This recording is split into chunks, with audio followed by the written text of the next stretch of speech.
बच्चा लोग, क्या हाल चाल? सब फर्स्ट क्लास, चकाचक। मैं हूं अमित झा, आपका साथी एंड सारथी, और स्वागत करता हूं आपका अकाउंटिंग शो में, जहां अकाउंटिंग सिर्फ पढ़ी नहीं, फील भी की जाती है। आज मैं हाजिर हुआ हूं आपके खिदमत में अकाउंटिंग के कुछ प्यारे प्यारे, नन्हे नन्हे, लेकिन बेहद इंपॉर्टेंट बेसिक टर्म्स को लेकर के। और ये टर्म्स हैं एसेट्स, लायबिलिटीज, इनकम, एक्सपेंसेस। और ये चारों टर्म्स अकाउंटिंग के वो पिलर्स हैं जिन पर पूरी अकाउंटिंग टिकी हुई है। अगर ये क्लियर हो गए तो अकाउंटिंग आपके मुट्ठी में होगी। तो चलिए फटाफट से शुरू करते हैं। जैसा कि मैंने आपको पिछले क्लास में बताया था कि अकाउंटिंग कैश के फ्लो को ट्रैक करती है। अगर आपने वो वीडियो मिस कर दी है तो लिंक डिस्क्रिप्शन में है, जाके देख लीजिएगा। लेकिन अभी नहीं, अभी यहीं बने रहिए और समझिए। अकाउंटिंग पैसे का हिसाब किताब रखती है। और पैसे का क्या है? क्या है पैसे का? पैसा आता है, पैसा जाता है। ये रहे आप और ये रही दुनिया। ये दुनिया क्या है? ये दुनिया साइंस के बच्चों के लिए प्लैनेट हो सकती है, आर्ट्स वालों के लिए उसके मां के द्वारा दिया गया तोहफा हो सकता है, एक एहसास हो सकता है। लेकिन आपके लिए ये दुनिया मार्केट है, मार्केट। और इसी मार्केट से आपके पास पैसा आता है और फिर इसी मार्केट में पैसा चला जाता है। जब आता है पैसा तो इसको हम बोलते हैं इनफ्लो, और जब जाता है तो उसको बोलते हैं आउटफ्लो। और ऐसे ही साइकिल के पहिए के जैसे पैसा गोल गोल गोल गोल घूमता रहता है, और इसीलिए इसको कहते हैं कैश साइकिल। क्या कहते हैं? Cash cycle. ठीक हो गया? तो पैसा आता कैसे है? सवाल ये है कि पैसा आता कैसे है। सर, या तो हम पैसा कमा के ला सकते हैं या फिर कर्जा लेकर के आ सकते हैं। अगर हम पैसा कमा कर लाते हैं तो उसको हम बोलते हैं इनकम, और अगर कर्जा लेकर के आए हैं तो उसको हम लायबिलिटीज बोलते हैं। तो पैसा आने का दो ही मेजर सोर्स है। पैसा आएगा तो या तो इनकम होगा, नहीं तो लायबिलिटीज। पता कैसे चलेगा कि वो इनकम है कि लायबिलिटीज? बहुत ही आसान है। देखिए ना, आपके पास पैसा आ रहा है तो कोई तो देता होगा ना। और कोई ऐसे ही दे देता है क्या पैसा आपको? नहीं सर, उसके बदले हमें कुछ करना होता है, कुछ देना होता है। तो जो करना था, जो देना था, अगर वो कर चुके हैं, दे चुके हैं, तो उसको इनकम मानिए, इनकम मानिए उसको। और जो करना था, जो देना था, अभी तक बाकी है, नहीं किए हैं, तो फिर वो आपके लिए लायबिलिटीज है। वो आपके लिए क्या है? लायबिलिटीज। जैसे कि आप मेरे से पढ़ रहे हैं और मेरी मंथली फीस 1200 रुपए है, मान के चलिए। तो आपने मंथ के एंड में मुझे 2000 के नोट दिए। कितने? 2000 के नोट दिए। और आपने कहा कि इसमें करंट मंथ का भी फीस है और नेक्स्ट मंथ का भी थोड़ा सा इसमें फीस है। तो इस 2000 में मेरा कितना इनकम है, कितनी लायबिलिटी है मेरे ऊपर? तो 1200 तो मेरे लिए इनकम है, क्योंकि मैं आपको पढ़ा चुका हूं। जिस बात के लिए आप पैसे दे रहे हैं वो सर्विस हमने आपको दे दी है, तो इसको हम इनकम मान सकते हैं। और 800 रुपये मेरे लिए लायबिलिटी है, क्योंकि मैंने आपको पढ़ाया नहीं, अभी तक सर्विस नहीं दिया है, नेक्स्ट मंथ में दिया जाएगा। अगर मैं आपको नहीं पढ़ा पाता तो वो 800 रुपये मुझे लौटाने होंगे। तो ये 800 रुपये मेरे लिए क्या है? लायबिलिटीज। समझ गए हैं? आ जाइए, अब इसको दूसरे तरीके से भी समझिए कि पैसा आ रहा है आपके पास। अगर वो पैसा मुझे फ्यूचर में रिटर्न करना पड़े तो मेरे लिए लायबिलिटी होगी, और अगर वो पैसा मुझे रिटर्न नहीं करना पड़ेगा, मेरा वो अपना है, तो वो मेरे लिए इनकम है। जैसे कि फिर से आपने मुझे 2000 रुपए के नोट दिए और आपने कहा कि इसमें से जो आपका फीस बनता है वो कट करके मुझे बाकी पैसे वापस कर दीजिए। मेरे पास चेंज नहीं था, मैंने कहा आपको कल दे दूंगा, और उस 2000 के नोट को लेकर के मैं अपने घर चला आया। तो क्या 2000 का नोट पूरा का पूरा मेरा है? नहीं सर, उसमें से 1200 रुपये तो मेरी इनकम है और 800 रुपये मेरे लिए लायबिलिटी है, मुझे वापस करना होगा ना कल, वो मेरा पैसा नहीं है। समझ गए हैं? तो पैसा अगर आए वो रिटर्नेबल हो, रिटर्न करना पड़े तो लायबिलिटी, रिटर्न नहीं करना पड़े तो इनकम। ठीक हो गया? तो जैसे पैसा दो जगह से ही आता है वैसे पैसा दो जगह पे ही जाता है। पैसे का डायरेक्शन दो ही जगह होता है, दो ही दिशा में जाता है। एक को बोलते हैं एसेट्स और दूसरे को बोलते हैं एक्सपेंसेस। कैसे समझेंगे सर? तो देखिए, पैसा जब भी जाता है दो जगह पे जाता है। एक ऐसे जगह पे चला जाता है जहां से रिटर्न नहीं आ सकता, लौट के नहीं आ सकता। दूसरा ऐसे जगह पे चला जाता है जहां से रिटर्न आ सकता है। अगर रिटर्न नहीं आ सकता तो उसे हम एक्सपेंसेस कहेंगे, अगर रिटर्न आ सकता है उसे हम एसेट्स कहते हैं। जैसे कि मान के चलिए कि मैंने समोसे खाए और मैंने पैसे दिए, खत्म, वो पैसा मुझे रिटर्न नहीं मिलेगा। समोसा वाला दे देगा क्या बाद में रिटर्न? नहीं सर, तो वो समोसा खाना मेरे लिए एक्सपेंसेस हो गया। और मान के चलिए कि मैंने डिजिटल बोर्ड खरीद लिया, पैसे दिए और डिजिटल बोर्ड लेके आ गया, तो ये पैसा रिटर्न हो सकता है कि नहीं? बेच के रिटर्न हो, चाहे इसका यूज करके रिटर्न हो। अगर इसका यूज करेंगे तभी पैसा आ सकता है, या मैं बेच भी दूं तो कुछ ना कुछ तो रिटर्न आ ही जाएगा ना। तो डिजिटल बोर्ड मेरे लिए हो जाएगा एसेट्स, क्योंकि पैसा रिटर्न आ सकता है यहां से। ठीक हो गया?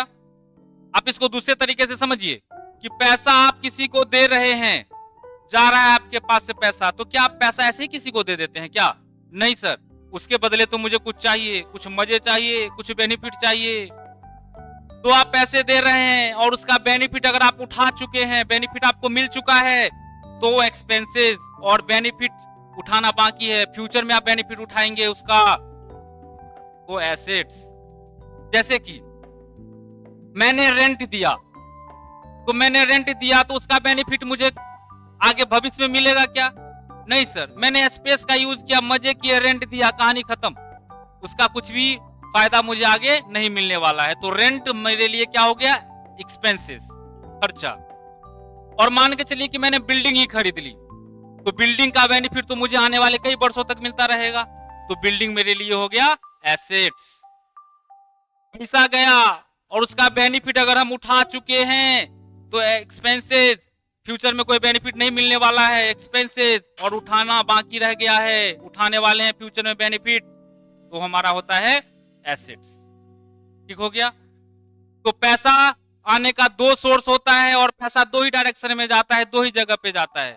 हालांकि पैसा आने का एक और सोर्स हो सकता है और पैसा जाने का एक और डायरेक्शन हो सकता है। जैसे कि मान के चलिए मैंने कोई जमीन बेच दी, कोई संपत्ति अपनी बेच दी, तो वहां से तो पैसा आएगा ना, पैसा तो आएगा। और फिर मान के चलिए कि मैंने अपना कोई कर्जा चुकाया, लायबिलिटी हमने चुकाया, तो पैसा जाएगा ना। हाँ, लेकिन ये अलग से कोई कैटेगरी नहीं है, ये इन्हीं टर्म्स का हिस्सा है ना।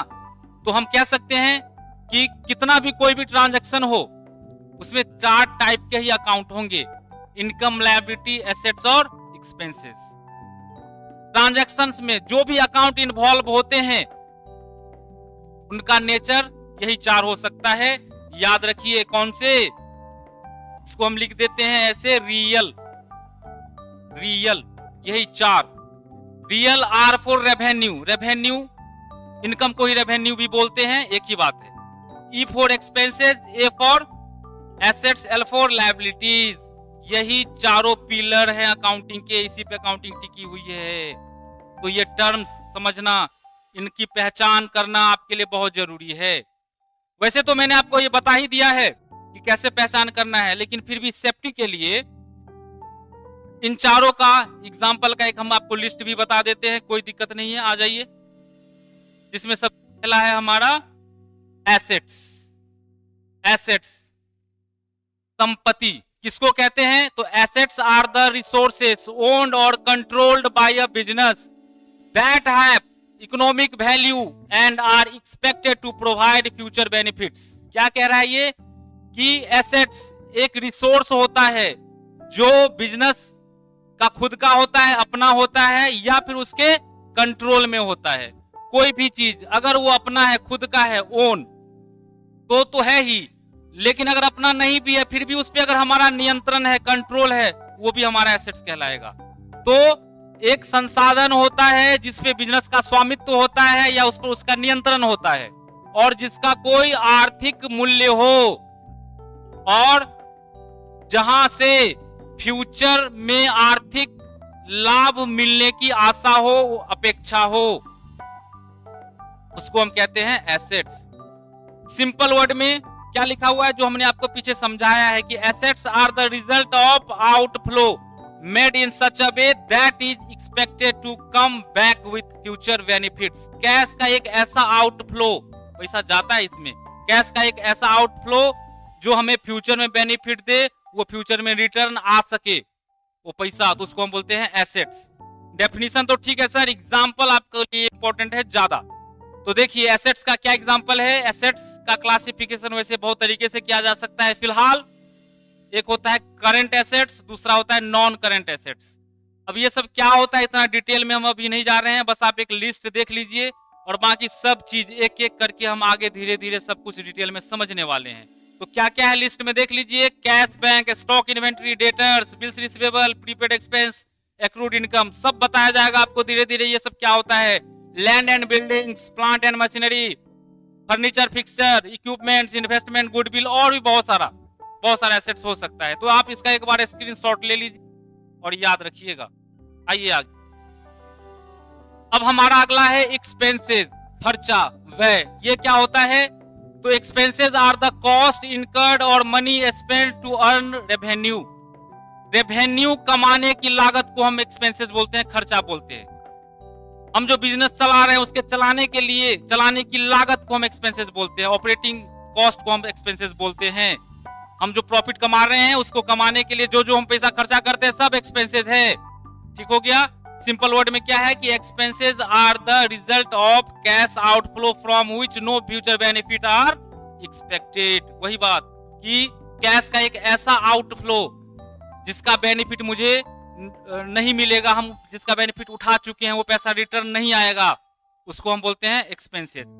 इस देख लीजिए एक्सपेंसेस का एग्जांपल, परचेज जो हम माल खरीदते हैं, wages, salary, rent, discount on sales, depreciation, bad debts, interest on loan, interest on capital, bank charges, audit fee और भी बहुत सारा।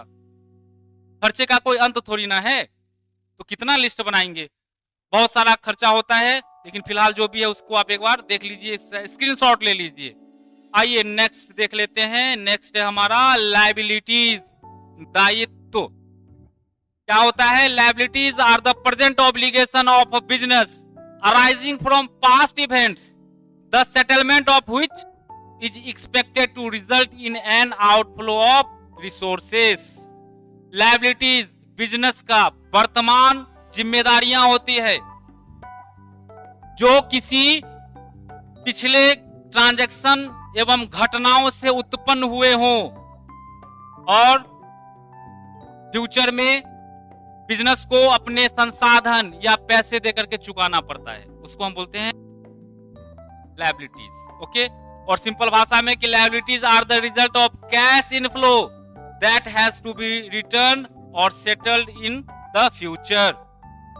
कैश का ऐसा इनफ्लो जो मुझे फ्यूचर में रिटर्न करना हो, सेटल करना हो, उसके बदले में कुछ करना बाकी रह गया हो, उसको हम बोलते हैं लायबिलिटीज। लिस्ट देख, एग्जांपल देख लीजिए। लायबिलिटीज दो तरीके के होते हैं, इंटरनल और एक्सटर्नल, ओन और लोन। बिजनेस के अंदर का और बिजनेस से बाहर वाले से जो हम लेते हैं कर्जा उसको एक्सटर्नल बोलते हैं। तो इसमें कौन सा है? कैपिटल। कैपिटल जो ओनर कंट्रीब्यूट करता है बिजनेस में, जो इन्वेस्ट करता है, वो बिजनेस के लिए सबसे बड़ी लायबिलिटी है। समझ गए हैं? ये इंटरनल लायबिलिटी है, मालिक से जुड़ा हुआ। रिजर्व एंड सरप्लस, जब हम बिजनेस में प्रॉफिट कमाते हैं तो कुछ रिजर्व बचा के बिजनेस में रख देते हैं, वो बिजनेस के लिए लायबिलिटी है। प्रॉफिट भी बिजनेस का नहीं होता है, ओनर का होता है। और प्रॉफिट बिजनेस के पास अगर है तो वो उसके लिए लायबिलिटी ही है, कर्जा ही है। ठीक है।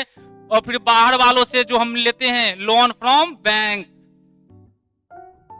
फिर लोन फ्रॉम अदर्स, बैंक से लोन लेते हैं, किसी और से लेते हैं, debentures, creditors, bills payable, outstanding expense, bank overdraft, income received in advance, सब समझेंगे। अभी आप ऊपर से देख लीजिए, एक बार स्क्रीनशॉट ले लीजिए। और नेक्स्ट चलते हैं। सबसे अंत में हमारे पास एक बच गया है इनकम, आय जिसको बोलते हैं आय। क्या होता है ये? Income is the increase in economic benefits during an accounting period in the form of inflow of assets or decrease of liabilities resulting in an increase in equity। क्या मतलब है भाई?